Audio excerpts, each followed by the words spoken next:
Okay, welcome. Uh, so today we're going to look at a variety of themes within Tommy Orange's novel There There. We'll then look at a blending of characters, what I previously called a mosaic of characters or a panoply of characters. Orange uses this technique almost like a spider webbing effect, where each chapter alternates between a different point of view or voice. But to what end is he doing this? So we'll explore the idea of a story made available through this technique of blending characters, the layering of characters within a novel that eventually diverge, but eventually converge. Without any further introduction, let's take a closer look at what I call the intersection of cultural identity versus personal identity, which is a very important theme, I think, within this novel. Okay, so this is certainly one of the most poignant themes within There, the concept of cultural identity intersecting with personal identity and what that all means. The characters who make up the cast of Tommy Orange's novel, uh, as you already have sort of viewed and read, are wildly different. But they all share a tense relationship to the intersection of their cultural identity as Native Americans and their personal identities.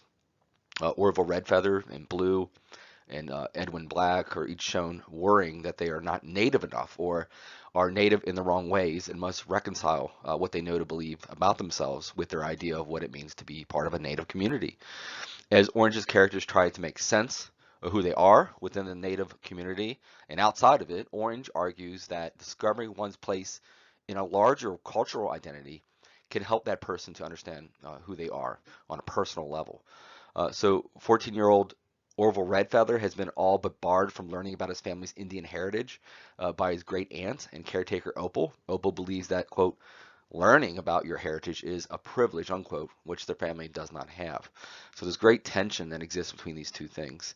Opal is careful to impress upon Orville and his brother Lonnie and Luther that there is little about modern day native culture that is original. Much of native tradition only exists because of all the ways in which Native people have had to make do with the scraps given to them by their white oppressors.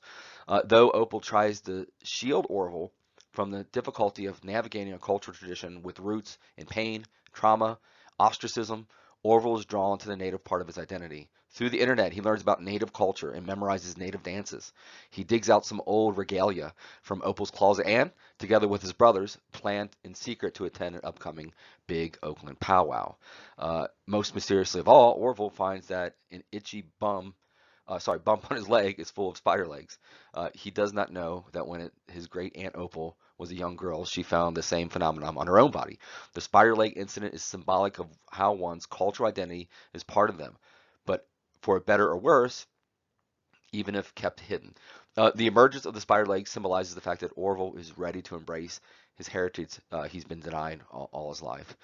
Blue, the chair, who ends up being the chair, we find out, of the Oakland Indian Center's powwow committee, doesn't know who her parents are, a fact that fills her with questions about her cultural identity. For most of her life, she's been called Crystal, adopted at birth by white parents.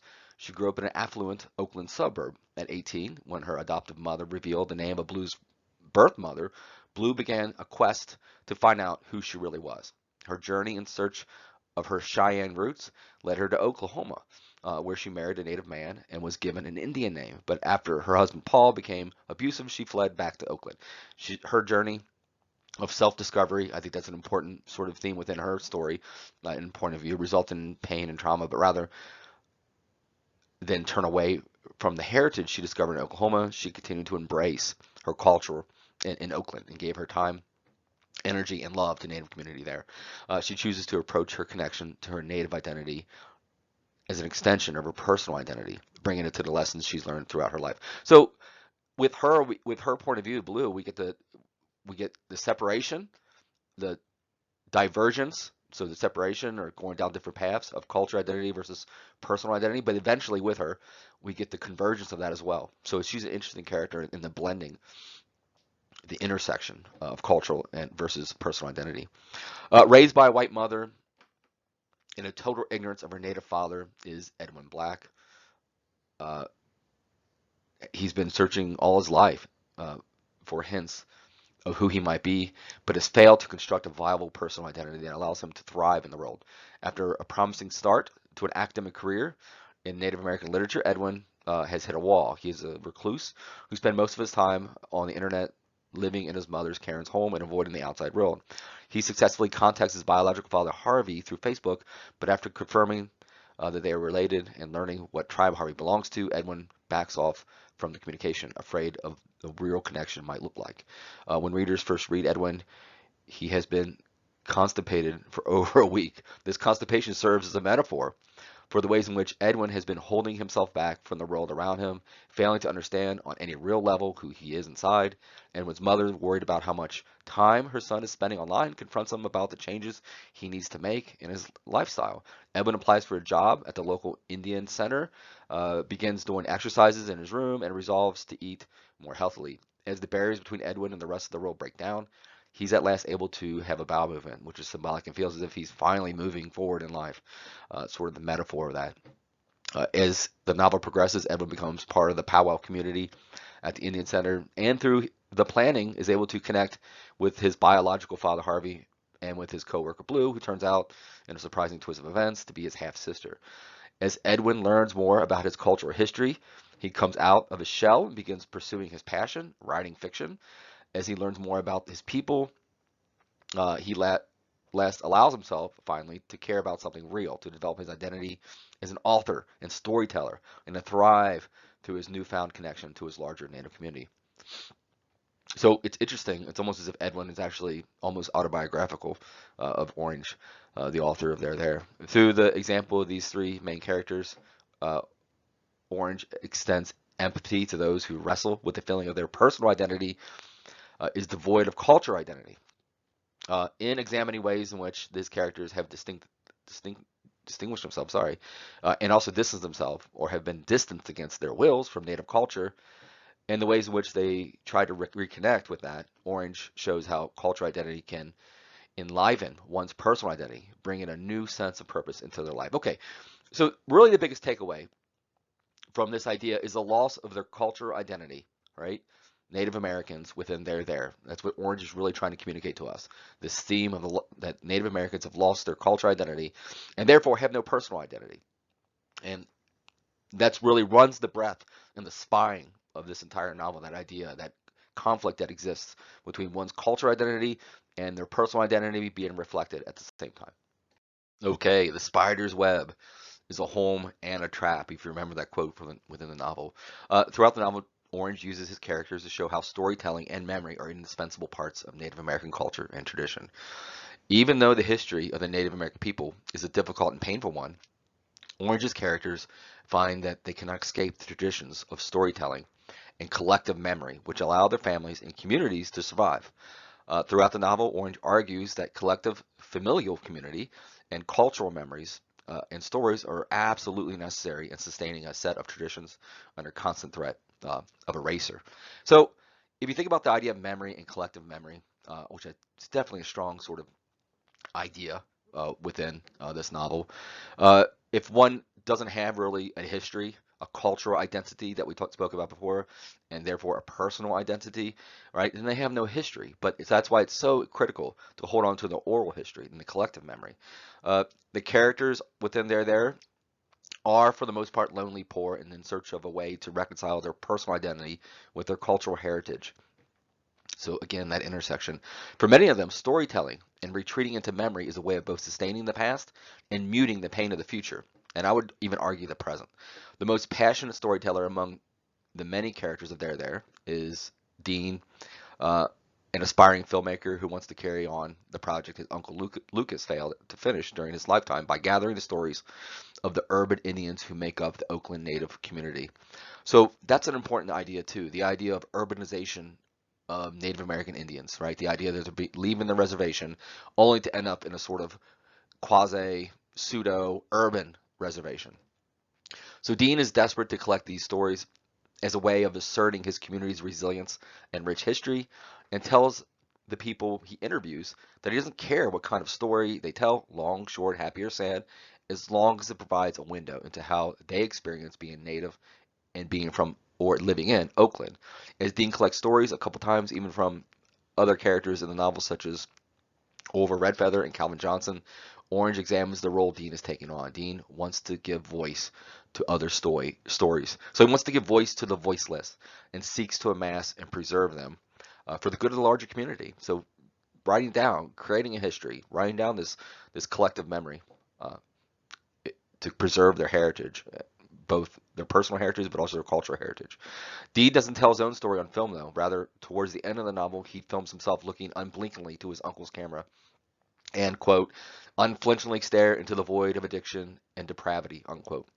Under the weight of all the painful stories he's collected, Dean doesn't have anything to say himself. His wide-eyed stare, in a way, tells the story of all the stories that have come before his own. So stories, as we can see here, they figure hugely in the life of many characters, including Opal, Viola, Victoria Bearshield.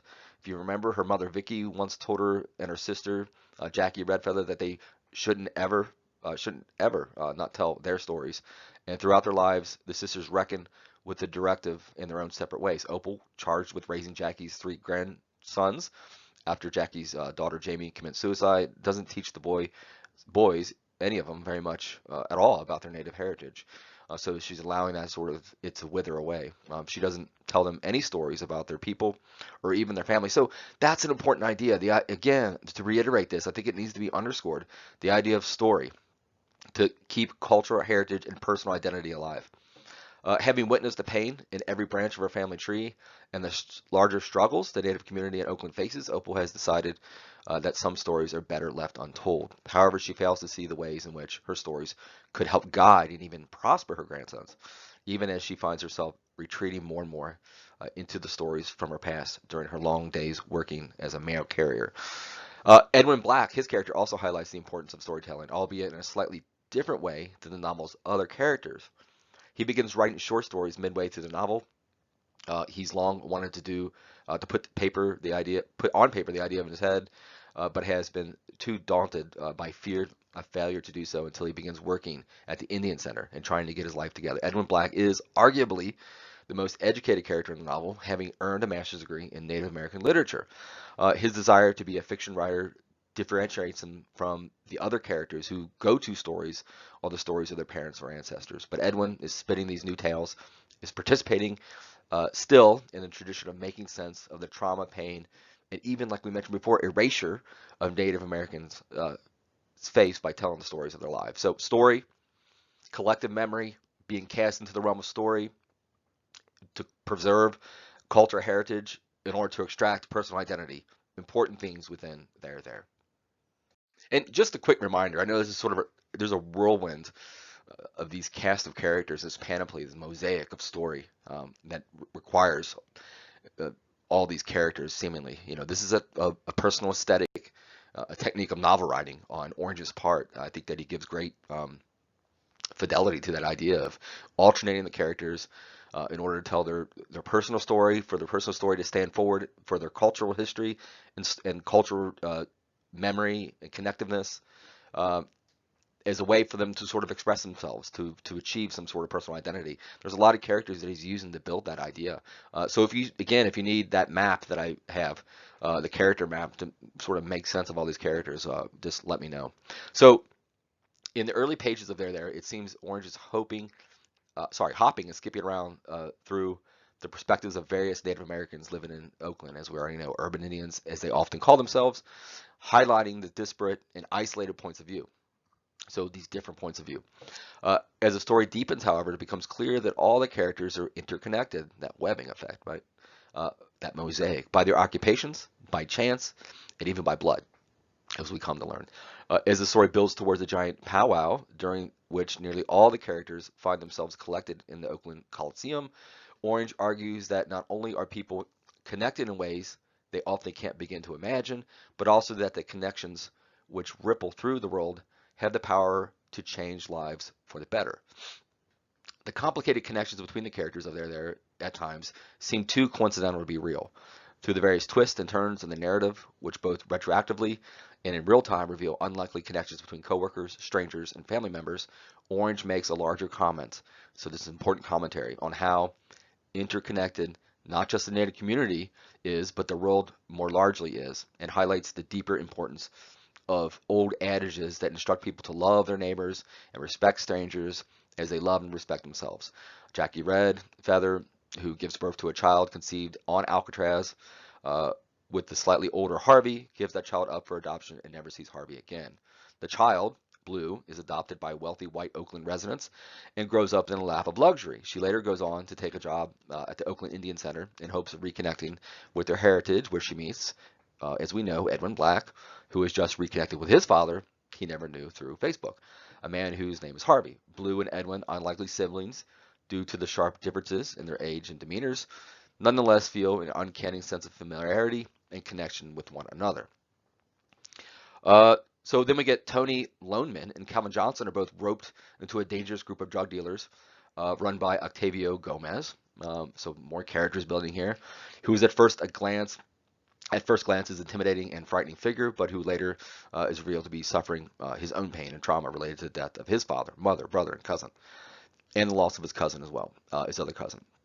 So Octavio's other cousin, Daniel, operates a drone which he uses to survey the streets and landmarks of Oakland, in which Edwin's mother's boyfriend, Bill Davis, a janitor at the Oakland Coliseum, tries to strike down out of the air.